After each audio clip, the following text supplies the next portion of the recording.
mystery and horror, the air itself is filled with monsters. Children of the night, what music they make. He's alive! He's alive!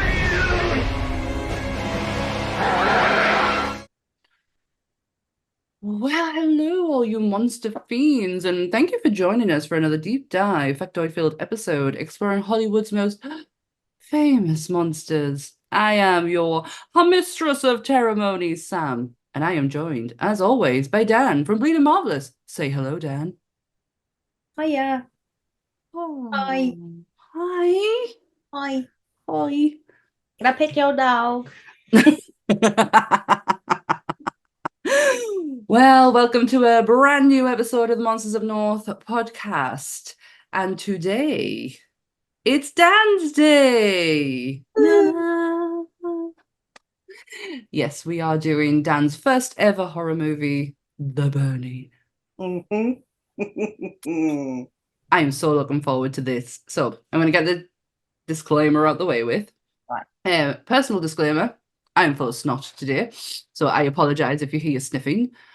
But I will do the actual disclaimer, and then we will get into The Burning. And I promise I will stop calling it that. Oh, look at you, Frenchie. It's because I'm going to Paris soon. I'm getting ready.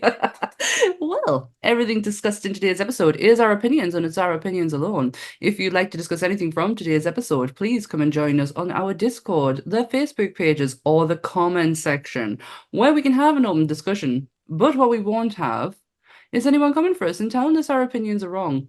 We can all agree to disagree in fandom. So let's keep it fun, keep it kind, and keep the toxic behavior out of nerdism. Yeah, just don't, don't be a dick. You should know by now. Don't be a dick. Self-explanatory, isn't it? Let's be honest. I feel like I wanted on the disclaimer on the t-shirt, right? Full letters. And then on the back of it, don't be a dick. We actually do have a "Don't Be a Dick" t-shirt Fuck off. on the store, in the store. Yeah. Wow. It's a baseball shirt, and it's got the "Don't Be a Dick" written on the front of it. So. Well, I was at a horror convention on Sunday, and our very own Lee was representing Bleeding Marvelous all fucking day. That t-shirt is brilliant. Yeah, you can actually get it. Believe it or not, you can get it in the type that Lee's got it, and also a velour finish.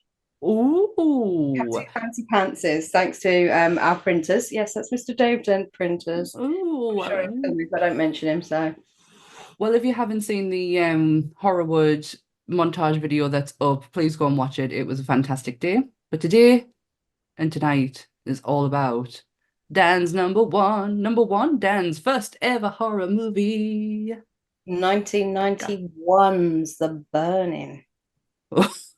Well, I'm going to do my intro. 1981 even, isn't it? Yeah. 81. Oh, God. No, this are her people. I've got it written down. Yeah, I'll let you go for your thingy, and then I'm just going to sit here and shut up and recalibrate my brain. Yeah, okay, bye. Thanks for coming. So, the 1981 slasher, directed by Tom Malem, starring Brian Matthews, Leah Aries, Brian Backer, and Lou David.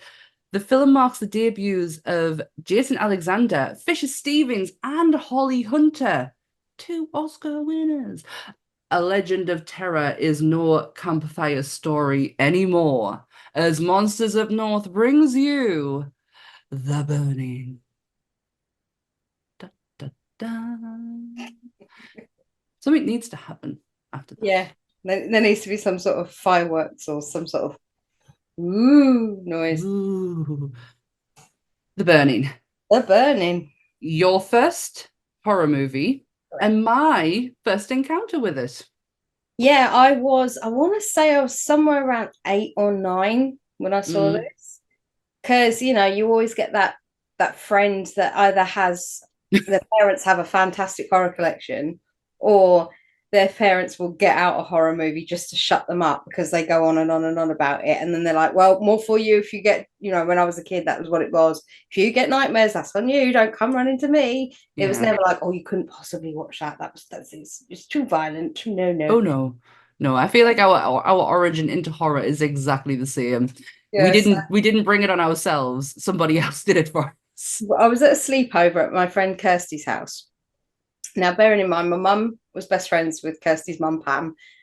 There's 3 weeks between me and Kirsty, and there's 3 days between my sister and Stephen, who was Kirsty's little brother, and my little sister. So we were really a really close-knit kids, and me and Kirsty met in play school, and we used to walk down the street holding hands, you know, and when we were tiny, like 2 years old, we met.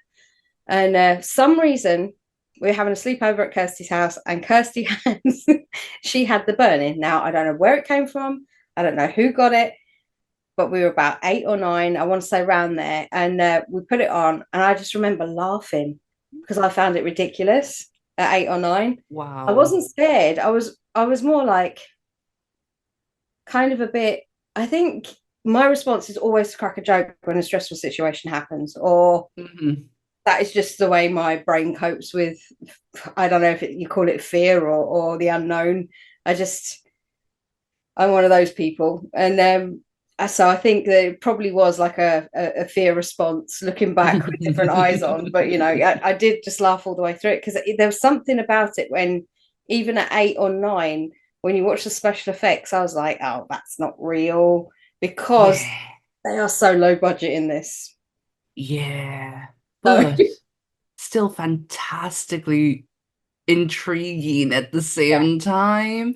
Yeah. So that would have been 1988, 1989. I watched it for the first, that was the first time I'd ever watched a horror film. Because I think up until that point, I was watching like the Care Bears movie and stuff. Hey, that's fucking horror in itself, that one. Care Bears 2 in the book. Fucking terrifying.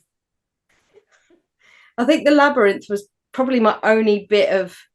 I used to count the fire, the head things as the most scariest things I'd ever seen up until that point, I think. Time Bandits. Oh. Don't know why. Time Bandits freaked me out. Like, it scared me to the point where I just cannot. To be honest, it's so up there with the fantasy I enjoy, that why would I not like it? But I cannot bring myself to watch it again because of that childhood fear of Time Bandits. Terrified it. Don't know what glasses I was wearing that day. I do have the kill count if you want to get the kill count out of the way with. Yes, so do I actually. But you go. You go for it. I've got 10. Yes, same here. We're right. We're on the money. Doesn't quite meet up to the caliber of some, but 10's a healthy number for one movie. Yeah, I mean, it trumped Dolly Dearest by 6 because there was only four deaths in Dolly Dearest, I think, in the end. Just the less we talk about that movie, the better. Again, I'm sorry. I've got a total of 10 kills, but 9 were by Cropsy himself, and 1 obviously was the kill of Cropsy at the end. Oh, spoilers! Yeah, spoiler. 40 one years old, I've just spoiled it. Oh dear. Oh no. This is not on YouTube, I don't believe. No, I watched it on Amazon. I went and found it in other places. I think it's on Shudder. If you've got Shudder subscription, it's free, so it's on there. So, but I feel like if you haven't seen it already, then what can I say? Where have you been? Well, I watched it today for the first time. I didn't know it. The first few minutes, I'm like, "Fuck am I in for?" Like, really, or fuck am I in for? But as it went on, I actually started to find the characters intriguing and likable. And for a camp horror movie, especially when Sleepaway Camp is one of my favorites, this is like, these people I didn't want anything to happen to them. I think Sleepaway Camp was 83, wasn't it? Yeah. Well, misconception. After. Yeah. Well, misconception with this one, everyone compared it to Friday the 13th, but it was actually wrote before Friday the 13th. It was. The screenplay was all written. This was according to an interview with Tom Savini I saw, where he said everybody did the same thing. They thought that Friday the 13th and this was so close to each other. And when you looked into it, and we're going to mention, it'll only be a short mention of these two Yeah. twats, but we're going to mention it anyway. One of the twats co-wrote it with another person in 78, 79, I think it was. They co-wrote it. So it predated the very first Jason movie, which was 1980, I think. Yeah, so it did. This is just off the top of my head, so they just about remember. That's a great way to get this out the way with.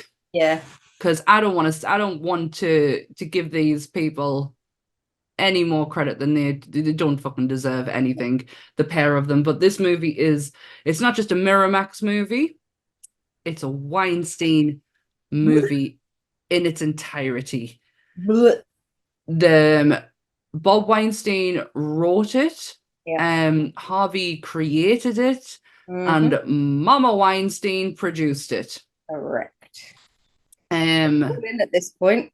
Yeah, they wanted to get in on the slasher genre. They wanted to break in, basically. This is their way of breaking in, and they did it with this movie. And I feel like that's as much as I want to fucking attention I want to give them.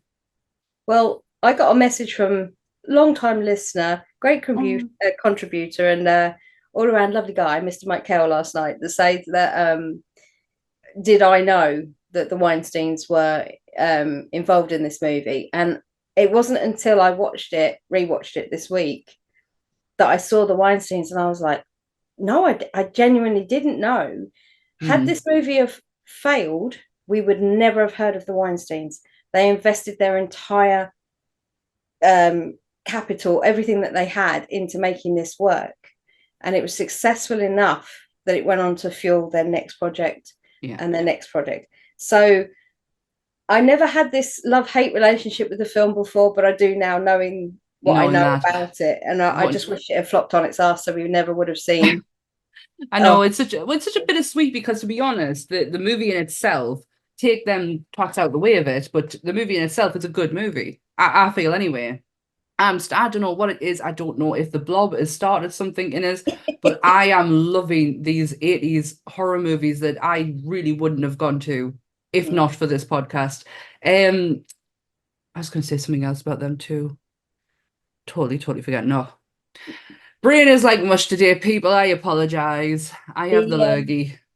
I did find out that this was allegedly the very first time that Mr. Disgusting Weinstein kicked off his... Yeah, this is the starting point. It was this movie. I read that today. Well, that's what I was going to say. I was watching it, and I'm lying on the couch watching, because, again, I'm not feeling the greatest today. And then I'm just going, oh, no. Oh, you've got to be kidding us. Oh, why? And Anth comes running in, and he's like, are you okay? And I went, fucking Weinsteins, man. It's their movie. And he went, oh, dear. And walked out. Yeah, I mean, the thing is, as much... I'm not saying I'm thanking them for this, but it wasn't for Miramax and them pair of absolute goblins. We wouldn't have Scream. We wouldn't have a lot of movies. There's movies out there we would never have seen, especially like this one. So I'm not thankful for them, but you know, it's a double-edged sword, because without them we don't have half the shit. And I can never put... it's like a lot of things today. There is not just one person, there is a whole fucking team, and I have to think about that whole fucking team as opposed to that person. Oh, he looks so horrid and greasy. That is the last. I can't talk about them anymore. Done and dusted, because again, there is a fucking fantastic team in this movie with the director, Tom Savini's part in this. I feel like Tom Savini played a huge part in this, more than what his job title probably was. And the actors as well. If I start getting into like the movie and such, I just want to talk about the actors a little bit, because there is some fucking stellar performances in this. And in particularly Jason Alexander. can we talk about how he looks exactly the same now? As No fucking different. No fucking different. If nobody knows the name Jason Alexander, he is of Seinfeld fame, Pretty Woman. He's George in Seinfeld. It's George. I've not really been a big fan. I've seen a couple. It's huge with my parents. They absolutely love it. But Jason Alexander is in this movie. It is his first ever movie credit, and oh my God, is he just the most charming and charismatic person? Like, I want to be in camp with him. He had to diffuse, like, I don't know if you noticed, he took it upon himself to diffuse all of the bullying through humor, and then he would start a riot and then try and also diffuse it again. Like he was a bit antagonistic, but at the same time he knew how to diffuse the situation really, really well. So such a good friend. Yeah, I felt like he was such a good friend. And then you've got Fisher Stevens, and oh my God, how adorable does Fisher Stevens look in this movie? This is the thing about Fisher Stevens, and I feel a bit sorry for him because when he left this was 81. I think the first Short Circuit was around 1989, 1990, late 80s, early 90s. I'm going to say cover that. So not long, maybe say anywhere between 8 to 10 years. In 8 to 10 years, he ended up looking like the part he ends up playing in Short Circuit. He has apologized on numerous occasions for playing a gentleman of another ethnicity that he was not born, right? I can't understand how this poor man has to apologize for it when he wasn't the casting person. At the end of the day, I honestly have an opinion about this sort of thing. In the 80s, different time. It's not an excuse, but it's a different time. There's not this mindset of offending people, or it's not as in your face as it is now. So when Fisher got cast, he was cast as an Indian gentleman, and he played an Indian gentleman. Now, I didn't know that Fisher Stevens wasn't Indian. He did it that well in Short Circuit that I always thought he was Indian. And it wasn't until I realized he was in The Burning, and I went back and watched it, and I was like, I don't understand. I'm very confused. What's going on? And then, like, the more you watch Fisher Stevens and stuff, and I'm like, oh wow, he really is an amazing actor. And then of course he wins his Oscar. So I love him so much. And to be honest, Short Circuit is, yes, I watched it as a kid, but I have no stock in it. Like I have, and if you asked us to pass, I could not tell you. I didn't know Fisher Stevens was in it. But it's been going on in Hollywood for God knows how many years. He is not the first, and he wasn't the last. Mickey Rooney in Breakfast at Tiffany's. Now that is completely different in the way that Mickey Rooney played it to how Fisher Stevens played it. Like he took it serious. That just looked like a fucking I don't even know how to describe what Mickey Rooney did in that. But I love that man so much. It's taken us such a long time to appreciate him. And I think it was when I think I mentioned this before, the Debbie Reynolds and Carrie Fisher documentary that came out, Burning Lights, before they passed away. It literally came out a few months after they passed away, recorded just before they had. And oh my God, what a story of mother-daughter, like turbulence to friendship to just complete and utter soulmates. Like it was so brilliantly put together. But there was a scene in the documentary where the fire alarm's going off, and Debbie she had an incident where she fallen out the bath, and she's all bruised up, and she's trying to turn this fire alarm off while this interview is going on, and Fisher Stevens runs out from behind the camera and is like, "Get down! No, I will do this. Like, please to God, you've already hurt yourself." And I went, holy shit. And it was a Fisher Stevens production. Like he did the whole documentary, and that's when I learned about him. And I was like, oh my God, it's him from Friends. Oh my God, it's him from Always Sunny. Like there's so many like places he put. I think he's fantastic. And he was so great in this for again, this is his first debut film, and he's such a cheeky little shit, but with a really good heart. He'd be that kid that, everybody wanted to be friends with, but would get really annoyed with after a little while. I feel like Yeah. that's where you would be with him. So, Yeah. I thoroughly enjoyed him. Holly Hunter, I was saying to Dan before we came on, had to Google who she was in this movie. Because I couldn't picture her, couldn't see her. It's the voice with me with Holly Hunter. because she speaks like she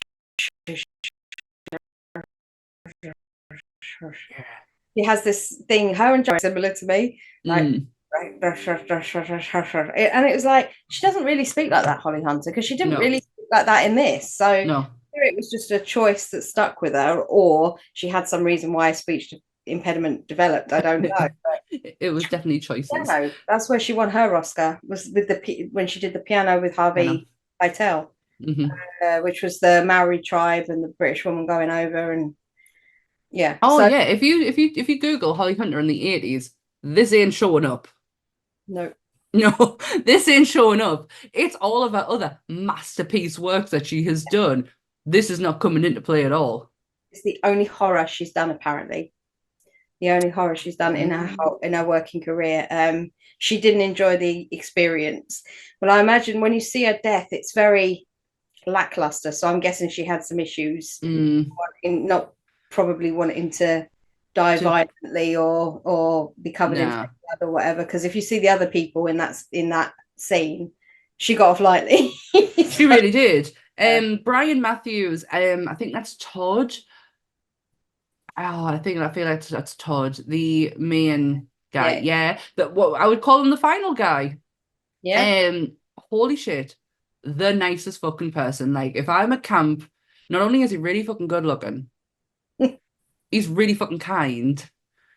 The way he spoke to who's the kid who they keep picking on? Alfred. The way he spoke to Alfred was like, listen, dude, I get it. I get where you're coming from. I get where the anger is and all this and the other. But do you really want to get sent home over it? Stop keep spying on people, you weird little. Yeah. Like, stop. Just stop it. Lee Aries, who plays Michelle, loved her. Loved her look. Loved her attitude. She was very much like, this is what I mean with this movie. There is one dickhead who took me ages to realize his name was not Blazer. Glazer. I was like, Blazer, is this? Yeah, Glazer. Yeah, he was annoying, but then you could see that they actually got on.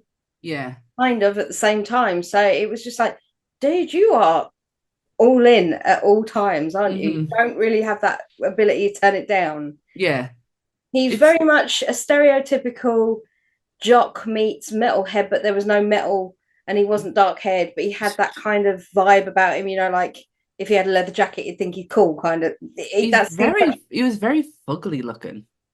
Like, he was not a good looking. Like, he had some interesting features, an interesting haircut. The best way to explain him to anybody who knows is Roger Daltrey in Tommy, but a shorter haircut. Very much a similar style, blonde hair, shorter, less curly, but more wavy. And he gave off this real sort of like, creepy vibe. Say no to me. Yeah, no one will say no to me, because why would they? Sally did many times. Oh, Sally, man, I love that woman when she turned around and went, "Is that it?" Oh, I do feel a bit. After their sex scene, she was like, "Is that it? Are we done?" I was gonna get in. What a way to crush his ego. Yeah. Oh, God knows he needed it, though, to be honest. So funny. One that I can't remember her name. The girl that was the beauty pageant girl, was it Karen? Karen, the one who goes missing first. Yeah. Now, in real life, she was a beauty pageant, like Miss Ohio or something like that. It was something like, they do those. Oh, I get that look. Like them. So for all of you people out there that do like them, I apologize, but it's just a matter of taste, and they give me the ick. So I only like Miss Congeniality with Sandra Bullock, and that's about it. June 27th is a lovely date. Time for a light sweater. And when they wave like this, you are not royalty. Stop. Yeah, it's when Shatner goes to her, "What is your perfect date?" And she goes, 27. happened. I'm just going to say that always. The thing is, though, she commits to that answer. Yeah. Like, she doesn't backtrack, she commits. And I have a lot of respect for people who own their shit. Yeah, definitely. I did have a section about it, but I don't know what I've done to it with it. But there was she was so apprehensive about doing the nude scene because Oh, she is fully nude. they hired an all-men crew. Now, at that point, they had the full crew on set at all times, and they didn't. What they tend to do now in movies is if there's a sex scene or a scene where someone's getting naked, they tend to either use body doubles or they will scale the crew down to a very small skeleton crew to make the actors that are in it feel more comfortable. He who shall not be named, obviously was having his best day ever at work that day. And he didn't. There was no understanding about how difficult the scene could be for her, and apparently it took her nearly the entire day shoot to build up to doing that one scene where she had to take her clothes off and get in the water. They couldn't stop. This is the thing for me. This is why I think it was on the ban list in the UK, because of the full frontal nudity. But they didn't need it. It didn't need that shot. And this is not me being a weird feminist, because at the end of it's not beautiful, and if you're happy to get them out, lovely. I do not have an issue with that. Obviously, don't do it in the middle of Tesco's, but fair advice. All the scene called for was her back, and that was enough. Yeah, that shot from behind where he's in the water and you can see she's fully naked and she's getting in. That you didn't need to see the front. Why did you need to see full bobs and vagine? You didn't need to, there was no you didn't. She had some great tan lines though, didn't she? I'd say, don't get me wrong, I mean that's they were tiny tan lines. That was not the reason this movie was it was not the reason this movie was put on. It was one of the first movies to be put on the banned list of the video nasties in the UK, and it is purely down to the canoe massacre. Looking back in 2024 wise, yes, you're going but look back on, like, that's a lot of people in one sitting. I think it was 4 or 5, I think. And I'm not gonna lie, I didn't see it coming. Didn't tell me at 8-year-old you saw that coming. No, I mean, I think I just found the whole thing hilarious, because I think it was, like I say, it was just one of those things where I knew it wasn't real even at 8. So, because my mum had always brought me up, we were very much a arty-farty family. So everything, like, we were very much involved in, like, performing arts from a really young age. We were ballet, acting lessons from diddy. So I come in at 8. I still had a lot of knowledge I don't think other kids had at 8 that weren't involved in that life for, to a degree. So I think for me, because I knew it wasn't real. Yeah. I knew it was makeup, and because I used to read, like, I can't remember whether there was a magazine, and I want to say it wasn't Fangoria, but there was a similar UK monsters magazine, like you could read in the 80s, and I don't think it was Fangoria, because I don't think my mum would have let me buy it. Not with that name. There was something like that you could buy, and I remember reading it. So I don't know whether someone bought it for me or I had it because I bought it myself, But yeah, so I understood special effects makeup. I understood things like that at a relatively young age. So, watching it did make me laugh. But you can see it now, watching the different ways in which those kids on that raft got killed. You can see Tom was working on a 20 quid budget. He really was. I mean, he did well with it. He really did. But similarity between that scene and the final scene in Jason, where it's a bit too much on the nose. You can see, I come from a family of arty-farty people. As my dad is an artist, my sister is an art curator. My growing up, I was full of, performance arts. I went to drama school. I went to I've worked with the Royal Shakespeare Company and the Scottish Opera and such like that. But I was very much of a family of make-believe. Mm. So I didn't get practical effects and the fact that it wasn't real. Like growing up, my dad convinced me my glowworm was real. And it used to come to bed with us on a night time. Didn't realize the lights were all out and all I could see was the glowworm. And he once convinced me that my finger was magic and it can change the channel. I got into a huge fight at school over that. We used to sit and go like that, point, and the telly would change. And I was so like this is what my dad did to me. And I was so convinced, like so over the moon, that I had this magic finger that can change channels. And the best part about it is he told me granddad. So when I used to go to my granddad's house and do it at his, it worked. Mr. Woman, have a lot to answer to. Doesn't he just? But so I would have watching this at that age would have been like, holy shit. But looking at it 2024 and a 40-year-old, the one thing that really stuck out for us, and it wasn't, Fisher Stevenson's fingers getting cut off or anything like that. Yeah. It's the last head wound that you see, and it across the head, but the forehead is out here. Yeah. You can see the fact it's cushioned, and you can see the black gaping hole. Like it wouldn't have a black gaping hole, and I'm like, choices, massive it was Eddie's choices. head buried in the luggage and the false body, because obviously Tom was borrowing a lot from his experience of working on Friday the 13th.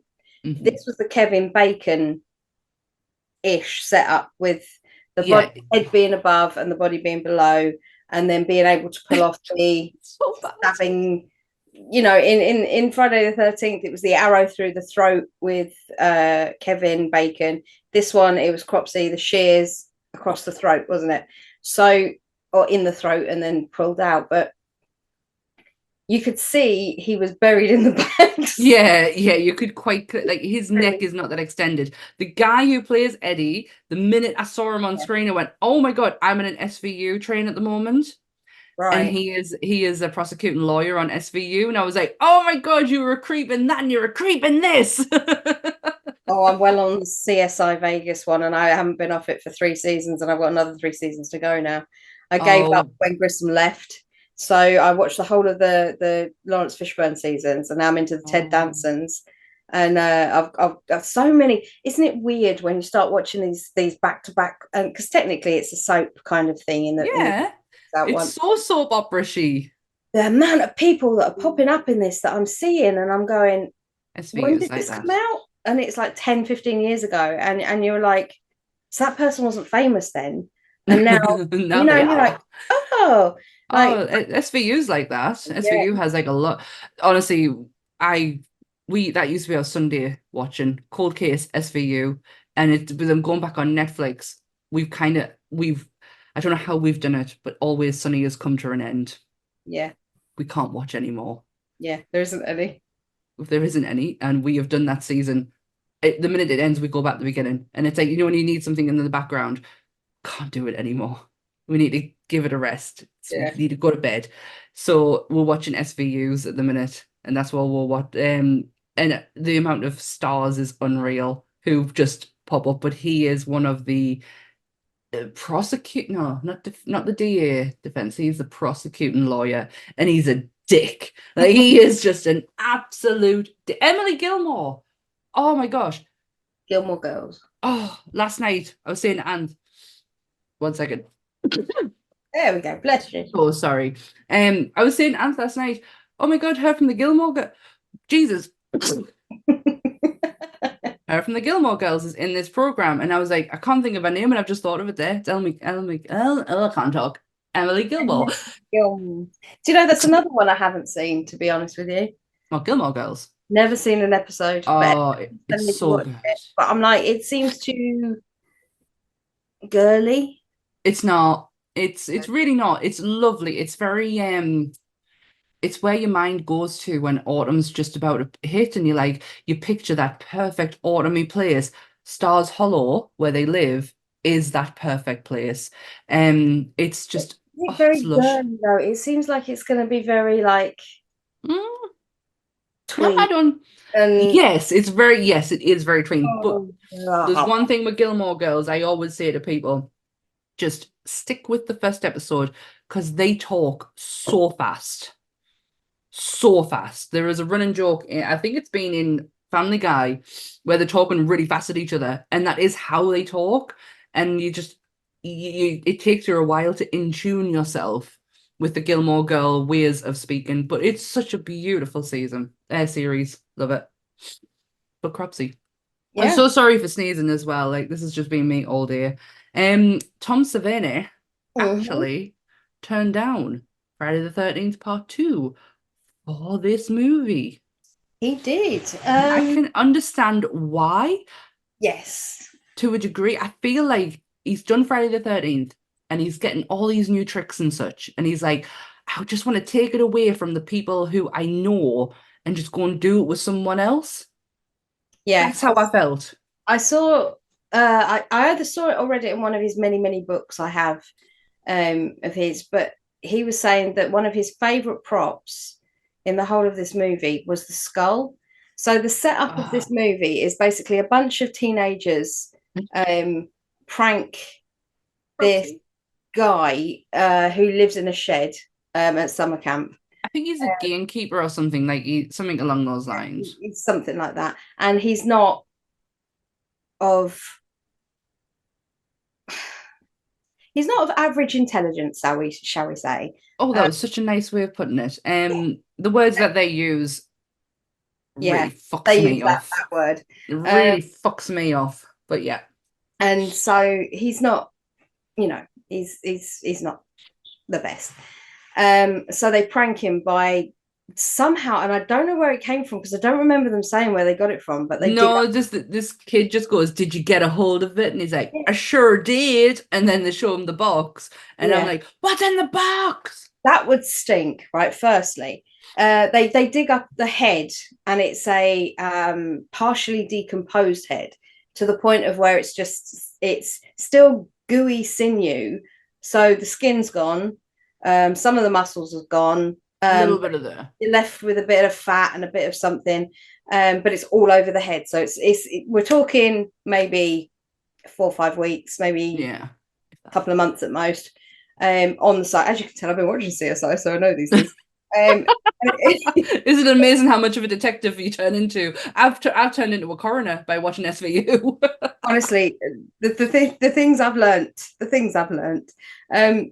put two candles in its eyes. So when the guy wakes up, the first thing he sees is this decomposing skull with two candles they let him put in the eye holes. Obviously, he knocks it over, and everything sets on fire because these things happen. Very flammable, decomposed head. But that is Tom's favorite prop he made. The prop that he swears that he detests to this very day, and if you could go back and change it, is Cropsy's face. Cropsy's face. He had 3 hours to work on it. Yeah. 3 hours. I hate it. It's not good. And It's I not. knew that fact before I watched it. Yeah. And I was like, oh, I get it. I get what you mean. And we know Tom's work. We It's know that's not a representation of Tom's work. That's not a burnt person either. That's like the thing. It's like got that kind of connotation of thing to it because the whole face looks Yeah. and twisted, and it doesn't. It looks like someone stabbed him with a fork and then twizzled it, and all his skin's sort of going around a fork like spaghetti. You know what I mean? Like that. It Yeah. doesn't look good. It does, and the coloration of it as well is very it's pink. white. I got like a white of mine when I was watching it. I was like, oh, no. You would not look like that if you were burned to pieces. This is what I said earlier, that I felt like Tom Savini was probably placed himself more in this movie than necessary, is because the last scene of the movie where you see Cropsy's legs burning, they're Tom Savini's legs. Yeah. the stunt work for Cropsy. So the guy, was it Lou? Lou David, Yeah, who is the face of Cropsy. Yeah, he did the walking and stalking, and he did the famous shots with the Yeah, but he didn't do the kills No, they were because Tom. they were Tom, because nobody could hold the shears like Tom could. Yeah, he said, because they said that the Tom, the director, said Yes, he not Tom wanted, Savini. Tom Mayland is the killer. yeah, he said he hated the way because that he kept holding them strangely, and he Yeah, said he didn't give off the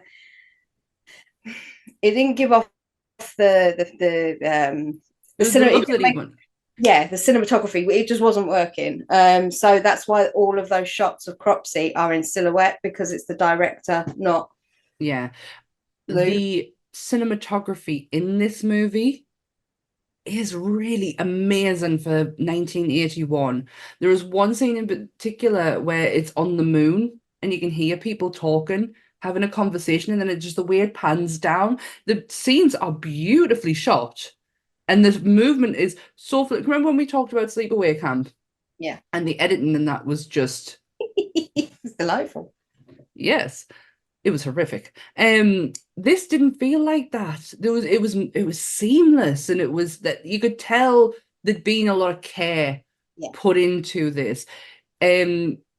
I don't know if I'm feeling this way because of what we had to watch last week. I Well, don't know, but I just when the movie finished, Anth walked in and went, what did you think?" And I went, "I actually really liked it." Like I just I feel like there's something different about it for a camp movie. yeah, It felt like a camp movie. yeah. Friday the 13th does not give me camp vibes like what this one did. The thing about Tony Maylam was he was British. Like he was mostly famous up until that point for shooting music videos. The band was yes. Yeah, he'd do music like documentaries and things like that. And this is where he contracted. He got Rick Wakeman from Yes to do the entire soundtrack. So at that point when it was written, 70s prog rock, as anybody who is a music connoisseur will know, was massive. Rick Wakeman, you put 42 keyboards in front of him and he will play you a 25-minute song, right? And Rick Wakeman's famous for doing so many different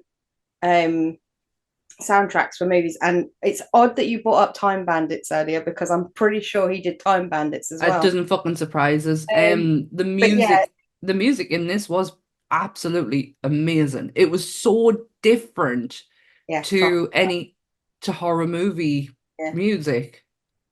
I actually found out that Rick Wakeman was offered a percentage of Because yeah of what the film, but he turned it down. Now this is another one of those cases, isn't it? Because I think we talked about another horror movie somewhere along the line where someone was offered the same deal and they turned it down, and the movie made. it was Steve McQueen. It was Steve McQueen was Elvira as no Vampira as well. I feel like there's been a couple of times. I know Corey Feldman did it in Ninja Turtles, offered a percentage of the movie of the takings or take a wage. Yeah, Bela Lugosi did the same. um, yeah, this was like, it was crazy, and I don't know if this still stands, and you'll probably have it in front of you because you probably got it from the same part as me, but the film ended up being the biggest grossing movie in Japan. and it just said biggest grossing horror movie in Japan. I'm guessing that is still standing, given that they've not said the wording that they've used. It's still, I feel like it still is today. Crazy. Especially, but saying that, I don't know, like, because Japan's got such an edge on horror themselves that Well, they have I feel their, like this doesn't kind of cross into their realm. yeah, I mean, I'm going to butcher the pronunciation, but I know that they have a special kind of horror that has its own kind of name, don't Yeah, they? So, I yeah. think Eugene, something like that. I can't remember. Oh, my husband would be able to tell us, but I'm not going to go and ask him. Did you know that most of Mm. the scenes where Cropsy comes on, Tom wanted um, Tom wanted a different look to the whole vibe when they were doing point of view from Cropsy's angles, and this was one of a very few movies that used point of view, because it wasn't a big thing back in the 80s to be using point of view of the murderer. Like Mm. it was a relatively new concept. Like we Yeah. talked about it with Black Christmas, Mm-hmm. which was 1979. They were the first one. No, they were the first people to pull off 78, 79. Yeah, they were the very first people to pull it off. And then John Carpenter copied it for Halloween to do point of view. But with this one, they wanted a different look to it. So they put Vaseline on the lens to make it So look different. cloudy. Yeah, so they were So trying you knew you were looking through the eyes of somebody else, and yeah, I like that effect. Yeah, I thought it was really clever. When I finished this, instantly Black Christmas came to my head. Instantly, I was like, The Blob, this, and Black Christmas have been three of my favorite things that we have done recently. Even though I know Black Christmas ended series 1 for us, but the bees. Blob, yeah. Black Christmas burning. Got to think of bees. And my cat's names. Oh, hell, who knew? I know that when they initially released this onto VHS, this movie, they did a paperback novelization that was done at the same time. So you could go and get the VHS with it on book in book format as well. So Yeah. I didn't know this was a thing. So I had a look to see if I could find it. And they've done reprints since, but one of the original books are worth an absolute fortune. Oh, I'd imagine. Because the film was successful. But it's probably one of those weird slashers that you've never heard of, which is really strange because they only, and I use only lightly, but they invested £1 million for the budget of this movie. $1 million, should I say. And it made worldwide 7.5 million.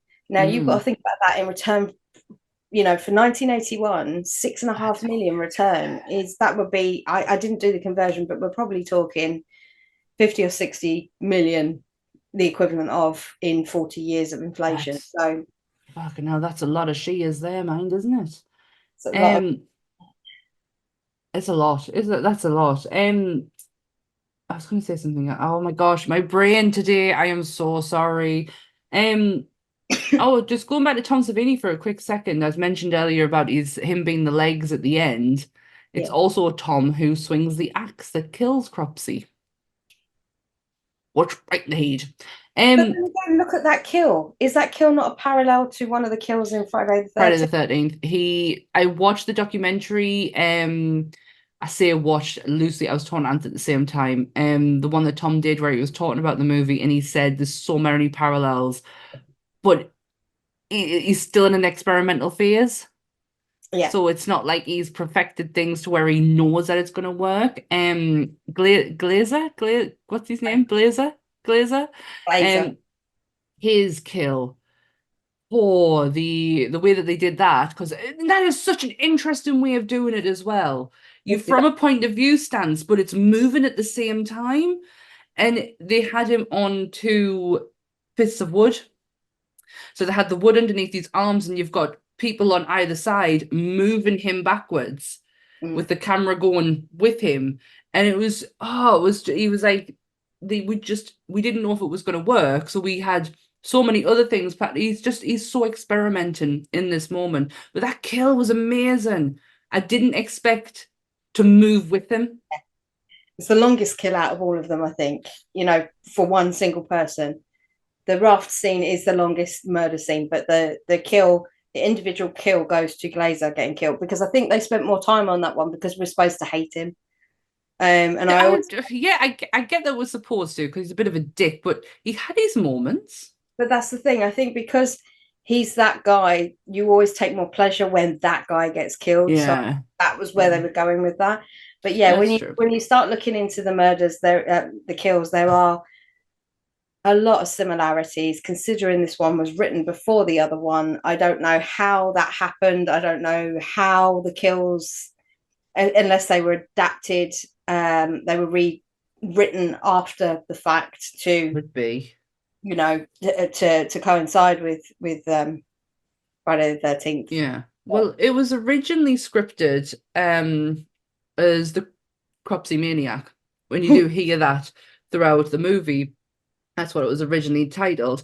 It's based on the campfire story that was told amongst many summer camps in the New Jersey and New York area, that it eventually got turned into a fucking documentary called, is it just Cropsy?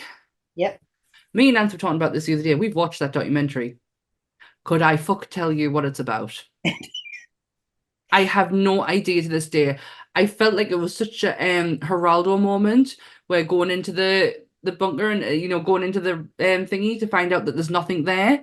That's exactly how I felt in that moment watching Cropsy. I was like, because people talk about it being one of the best documentaries ever made, and I'm like, fucking tell me the plot, and I'll believe you. Yeah, I mean, I only know the folk tale of Cropsy. It's your standard campfire babysitter urban legend Yeah. thing. Gist of it was there was family tragedy, Jesus. Tragedy. A father loses his entire family, or at least his child, depending on who's telling the story, when they're at a cottage on holiday at Maston Lake, which is the lake that this was loosely based on, which happened to be also near a summer camp. George then has a psychotic break, decides that he's no longer going to be the respected businessman he once was. Why would I need to be? Man, then has this psychotic break, and then in typical fashion decides to go and take it out on all the campers. Because why not? So they then cause a fire. George gets caught in the fire. His name is George Cropsy in the original story. So George gets caught in the fire, gets badly burnt. The camp staff cover it up. So George wants revenge, hence the story that we all know now. They tell it brilliantly in the. It's obviously different in this movie. Let's get into bits of the movie actually, because there's some really good parts I want to talk about, and the campfire scene is ideal place to start, given that that's where they tell you the story of Cropsy and how he was a dickhead and he was awful. Not one person has given me an example of how awful this person is, so I don't believe them. But yeah, and what these kids did, and then they set on fire, and now he's seeking revenge. And did they actually name the? Oh, hello. I've just been infiltrated. Hello. Nope. Someone opened that door with some force. Did they? I know the first camp was Blackfoot. Yes. I say that, and a black cat walks through the door. But the second one, did they make a mention of it? I don't recall it. They may have done, but I don't recall it. Come on then. Sorry, he's wanting to be up, but he's been awkward. Right, keep your tail where I can see it. Not having an incident like last time. Yes. Oh, okay, bye-bye. I can't remember them saying what the name was, but it was the first camp was Blackfoot, which is where the incident happened. Okay. I've lost my train of thought now. Thanks, Binks. Okay, we'll go back to the beginning. That's easier. The scene where they're obviously setting the movie up, and Cropsy and in his bed, bless his heart, he's just fast asleep. Yeah. In the land of Zeds, and this fucking shit of a kid is coming to deliver a skull to his hair thingy and sets on fire. What gets me is that nobody fucking helps him. No. They did not intend on killing him, that's for sure. They just wanted to scare the shit out of him. But nobody helped him. Kids in the 70s were way meaner than, I mean, it's a weird kind of psychological warfare the kids in the 70s did compared to kids now. Kids now will tell you exactly what they think of you to your face, and then maybe stab you or shoot you or whatever the hell it is, depending on what country you're in. And they'll probably go into great fucking detail about it while they're there as well. Everyone has to tell a story. And film it and put it on TikTok. But in the 70s, they just want to scare a special kid. And then when he gets set on fire and dies, they all run away. And then they bury it and never talk about it again until it comes to bite them in the arse. But it doesn't bite them in the arse. It bites the other people in the arse. They got away with it. Well, Todd didn't. Well, Todd sort of did, didn't he? Let's be honest, because it was. That's right. Todd was there. Todd was one of the boys. But Todd's a nice kid. Well, he is now. He wasn't at the time. I love the fact that he's like, and I got sent home. You should have gone to prison. Yeah, cautionary tale, Alfred. Stop perving on people because you might get sent home like me that time I actually killed a man. So, Yeah. thought I'd killed a man. So, Wowza. The scene when Cropsy's in hospital. I fucking love hospitals. I love the fact that you have to use a. Oh, we'll get back to that scene in a second because I know why your face was pulled like that. But I love the scene. I love seeing hospitals, and they do it in real life as well. Have to use a wheelchair until you get to the door and then you're on your own because once you're out the hospital, we don't fucking care anymore. They literally did that to him. Get out. No, that scene with the doctor and the stew. Oh, whoever that person was. What the fuck is the matter with people? Come look at this. Come on, it's the most disgusting thing you've ever seen. You're really gonna want to see it. And they kept calling him like a freak. I hate that word so much. I hate it. And he was like, "No, come and see." And he's like, "I don't want to. I'm too busy." And he's like, "No, you're gonna want to see this again. I'm too busy." And then he's on. This is where I didn't know how I was going to feel about this movie. Was this scene right here when he opens the curtain back, and obviously Cropsy ain't dead, and he puts his hand on him, and for some reason he does this whole B movie shriek of a scream, and it's like, oh. Well, you see this like what I can only describe as a burnt pepperami stick out of the curtain, like a crispy bit of God knows what that was. Oh, that was so funny. He didn't even do anything. He just touched it. And it was just like, he can't even touch you. And all of a sudden it's like he's trying to kill you and everybody's blood curdling screaming. He went on so dramatic. I was like, that's even levels I don't think I could reach in dramaticism. Well, and I'm a very dramatic person. In saying that, though, I will say, now I'm going to use this word because that's the name of her character. So don't come for me for using this word because I know we call it something different these days, but she was called the unnamed female prostitute. Now, I know we use sex worker now, but that was her title in the credits. Her acting was awful. Oh, my God.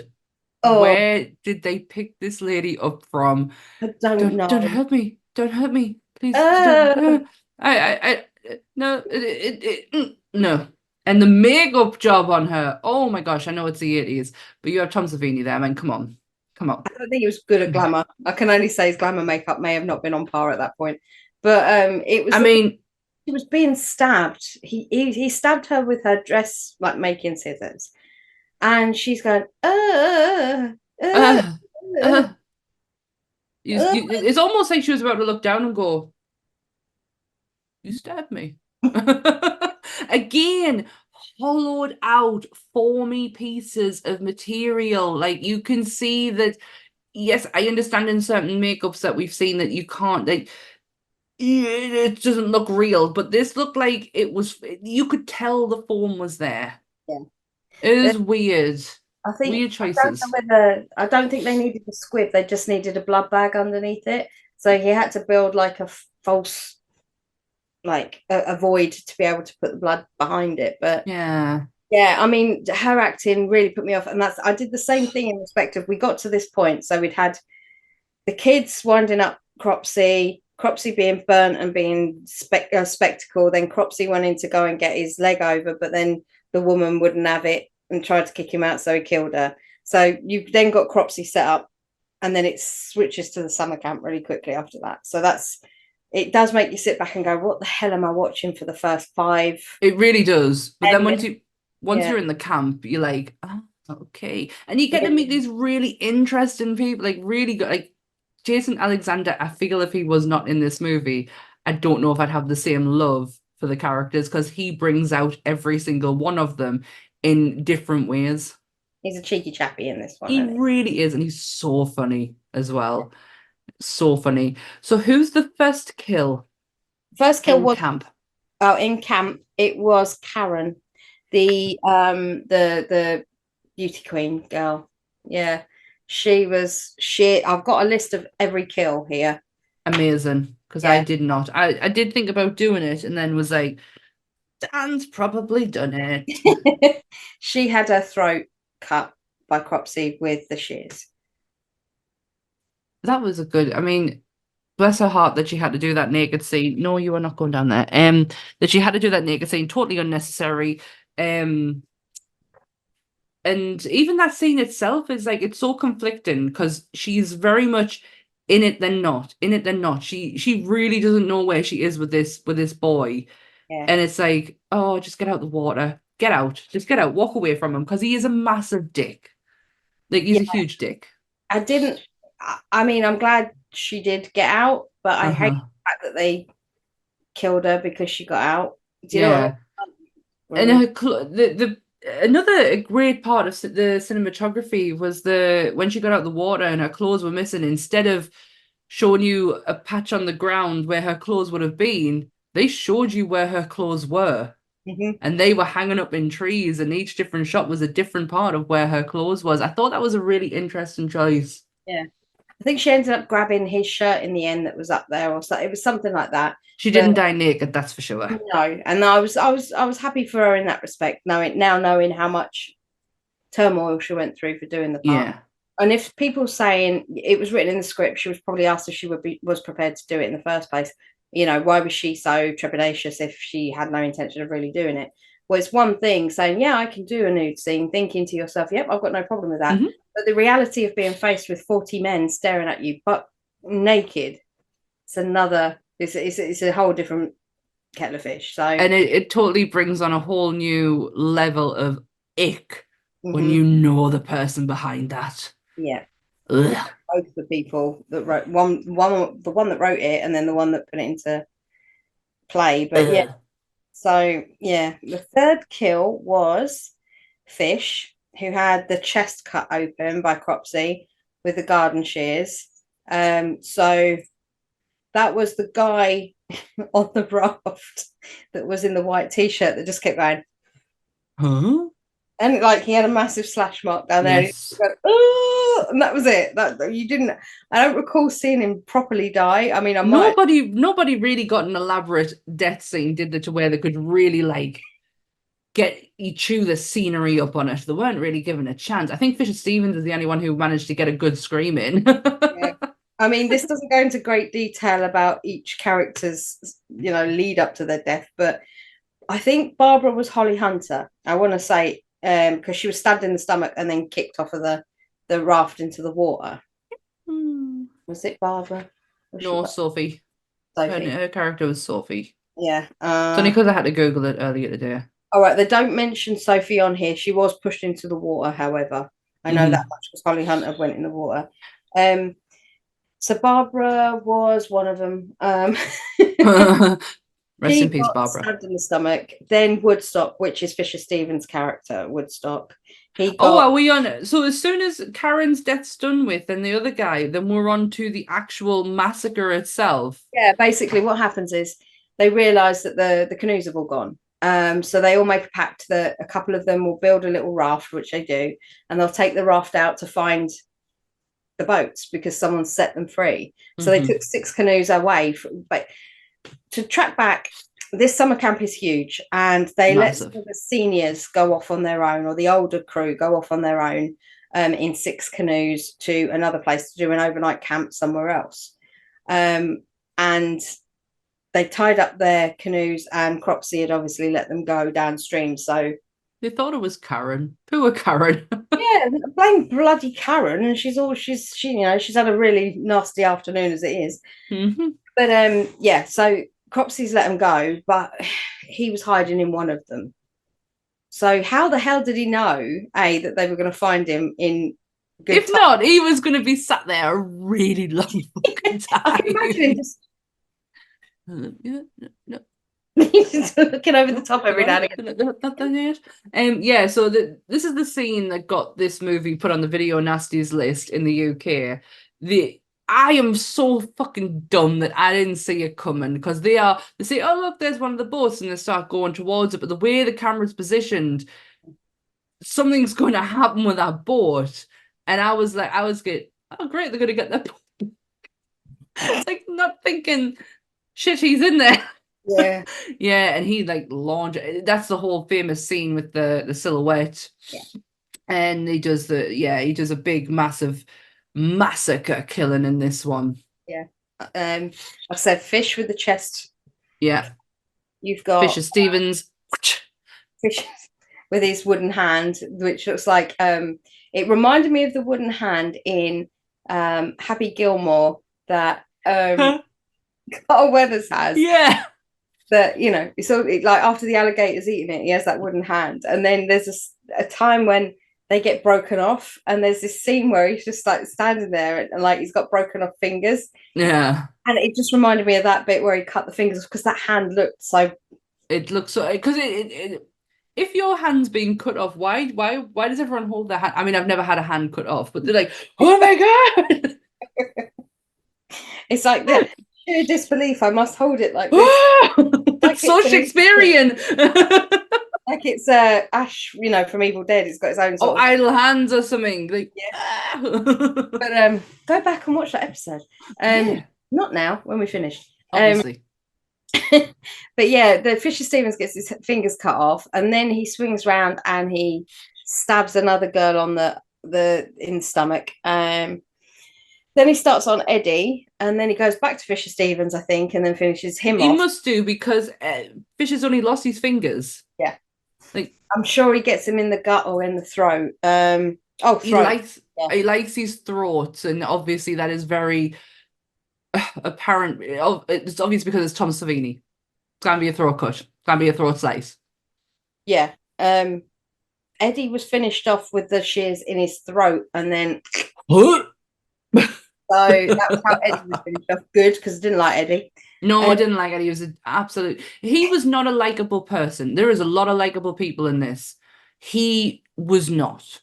It was the way he bowled right up to Karen at the beginning. Goes, you, me, there now. I was like, does that work? Did that work? I mean, fuck off. You tell me to come somewhere, I go, fuck off. I'm doing something else. Fuck you. And he's being like really nice to her, and then all of a sudden he's like, fuck you, and he's like proper he's proper edgy in the water. Like, I was like, honestly, mate, I would total you. I really would. And then drown you at the same time and blame Cropsy Maniac. Well, Diane then gets her head sliced open, which is the gash on the forehead. I think something else happens with her stomach. Something else happens with her stomach, because she wouldn't have just died from a forehead slash. I am too busy looking at that forehead slash to realize what else is going on, because that is that is not the best bit of makeup I've seen. And then on the last scene of the boat killing, the raft killing, is Diane's arm in the water with all the blood, one single bit of blood trickling down, and then it goes rage. The next kill is not actually on screen, but you do see her dead body, which was Sally, which was the shower scene. Sally's the shower scene who Alfred was creeping on. Sally's the one, Sally's the one who ends up doing it with Glazer. I keep wanting to call him Blazer. I think I'm going to call him Blazer from now on, because I'm sick to shit of trying to say Glazer and it come out as Blazer. Sally has a sex scene with him, like we mentioned earlier, where she said, "Are you finished? Are you done? Is that it?" And I'm like, "Get in, girl! Fucking crush that ego!" Because she didn't want it. It's the fact where you keep going to move that way, move this way, and I'm like, dude, it's one straight line. Yeah, going a long way around the houses, but where the fuck are you going? But yeah, you see Cropsy sneaking up on her, and you see her sort of having a fight with him when she's in the sleeping bag thing. But then you don't actually see her die, I don't think, because that's what this says on here. But the postman came at one point, and it was around about that time, so I don't think I didn't see it at all. But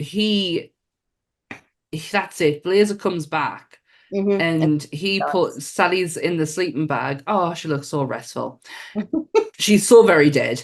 He pulls the sleeping bag back. Was Cropsy in there with her? Because like, where the fuck did he come from? Jack in a Box, surprise, motherfucker. I don't know. There's many things about these things, you know. The point of view is like on the corner of the sleeping bag. Yeah. So I'm like, is he in there with it, or is he literally like army crawled over to the sleeping bag and like surprise? Like, I don't know. It's movie magic. That's what we're gonna have to go with, movie magic. But then the final kill obviously goes to Todd, because Todd and Alfred, even though Alfred doesn't really do much except for set him on fire at the end. That's all Alfred does. That's all the work. Todd's the one who, well, we know it was Tom Savini, but Todd. Todd's the final guy. Right in the head. Right in the head. Todd's reaction to fire, because, oh, that's right. Cropsy gets out a fucking flamethrower. Yeah. Can't aim. Guy who is perfectly still on the floor. Yep. Doesn't aim for it, but manages to like miss him at every opportunity. And I just love Todd's reaction. He's just, oh, are you gonna get me? You're not gonna get me. Oh, I'm gonna get you instead. But so he then hacks him in the forehead with an axe. I think there might have been some more stabbing involved in that. Puts him up against like a pillar of some kind, like a strut. So he's like, the axe has gone through his head into the strut, so he's pinned to the strut. And then somehow Alfred manages to set him on fire from his boots up. And then we have full-on crispy Cropsy. Cropsy. That's the 10 kill breakdown, apparently. So honestly, for an 80s slasher, and you haven't really hit the peak of slasherisms in horror at this point, this is really up there. I can't believe it's such a goddamn shame that Tom didn't get a chance to do his vision with the Cropsy mask. I think that would have been a total game changer when it comes to this movie. When it comes to even us, fuck you doing? When it comes to even us now looking at horror merch, I feel like he would be up there, and he would be, but he's not, because that is, you cannot put that on display. Hence why they use the silhouette of the silhouette technically of Tony with the shears. That's the most recognizable thing of the burning now. But and then you've got like a river of blood underneath. But that is the most recognizable image from the burning, because they like Tom was not having the face being used. No, like, and I don't blame him. I don't blame him. Remembering me for that. No, and I really don't blame him for it, because it's not a good bit of work. And but the fact that he sees like he's embarrassed by it, like he was only given 3 days. That's not it. And we know the caliber of what Tom can create. Oh, yeah. And it's not that. Wouldn't be Tom Savini if he pumped out stuff like that all the time. No, it wouldn't. My cat's got me very nervous. He's just stretching on the wall. Oh shit. Did we even give Dolly Dearest a rating? I think we both said, I said maybe 1 out of 5. And I said I couldn't. That's right. Yeah. Couldn't even do that. I would give this a solid 4 out of 5. I'd go for a 3, just because I feel like if Tom had more time, more money, then this could have been a whole nother level of movie. And maybe Cropsy, whilst Cropsy has had a lot of sequels, The Burning technically has had a lot of sequels in one way or another, being it just under the word Cropsy or not, or just there's been a lot. I still feel this one is the one that everybody goes back to. This is the one that the source material, so to speak. So yeah, if you're looking at lists of slashers, this always gets brought up. Yeah. So for me, 3 out of 5. It would get a 4 if Tom had maybe a 4.5 if Tom had more money and more time for me. But yeah, it's a solid 3 out of 5 for me. I'm just going to say 4. I generally had a lot of fun with it. I found a horror movie from the 80s that had relatable characters, had likable characters. Given the fact that Sleepaway Camp is one of my favorites, there's not a likable character in that fucking film at all. So it was quite refreshing to go into a camp scenario and you're like, oh, I can get on with these people. I could follow them. I could give a shit when something's gonna happen to them. Yeah. I don't quite get that in Sleepaway Camp. But you can go and hear all about it. We did a whole episode on Sleepaway Camp. I think it's one of the funnest ones we ever did because I didn't stop laughing from start to finish. Because how do you explain that film to someone? I think we struggled towards I mean, I couldn't. but, you know, trying to keep it PC. Yeah. Get off. I hope to God that's not being picked up. He's fighting with a box. Have we got any more on the burning, or are we all burnt out? Oh Lord, yeah. I see what you did there. I am positively crispy. I am burnt completely out. I am crispy Cropsy. Oh dear. It's like It hilarious. is. It Yeah. is. I am loaded with. I feel like I'm loaded with cold, but it could be a cross between that. I was at a convention. I've been in the office. I've been around people, probably more than what I normally do. Got cold blood.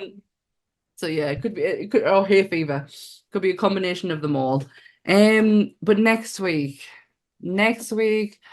Oh, Monster Fiends, do we have a surprise for you that Yep. is not going to get announced Nope. until later on? Yep. We're keeping it stum for now.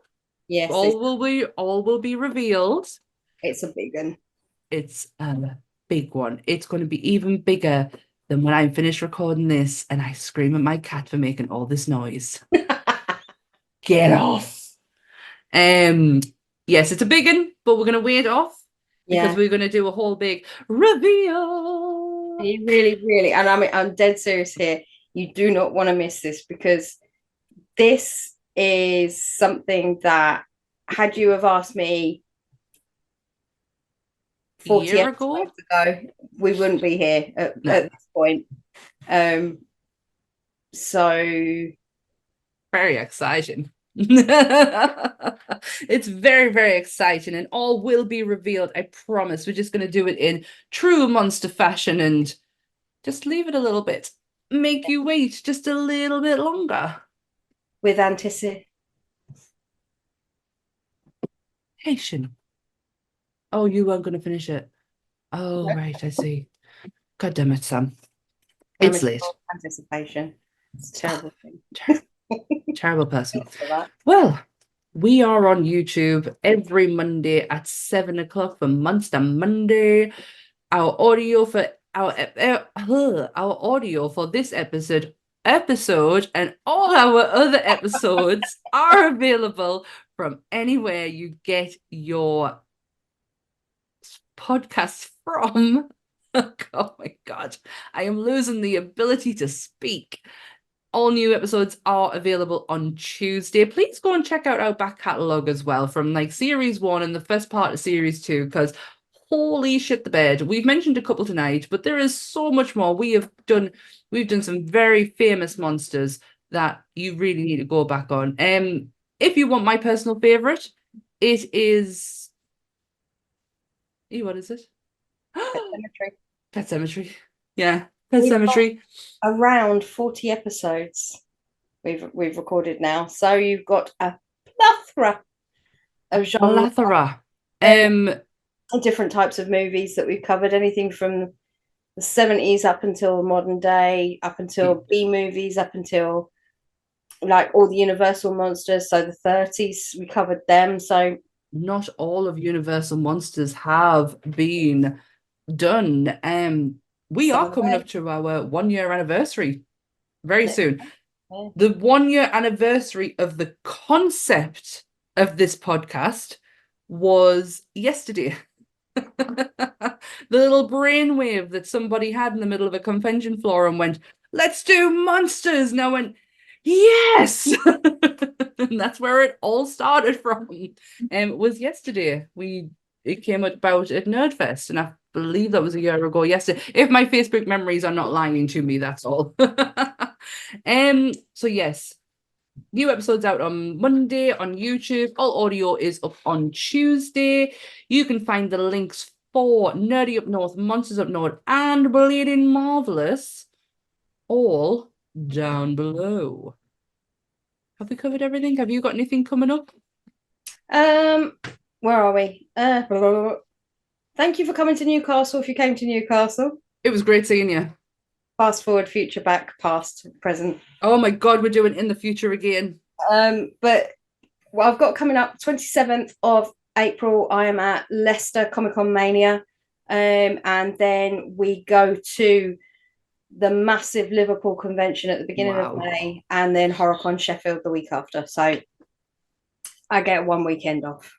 Well, no, that's a lie, because we're doing something on that weekend. So you don't. No, you don't. Off. Get the Sunday off. That's all right. That's all right. It's all for the greater good. The greater good. The greater good. No one tells me nothing. Exactly. So yeah, that's it. I feel like that's it. Is there anything else to say? Bye. Well, Dan's already said her goodbyes. Stay spooky, everyone. Bye. Taters.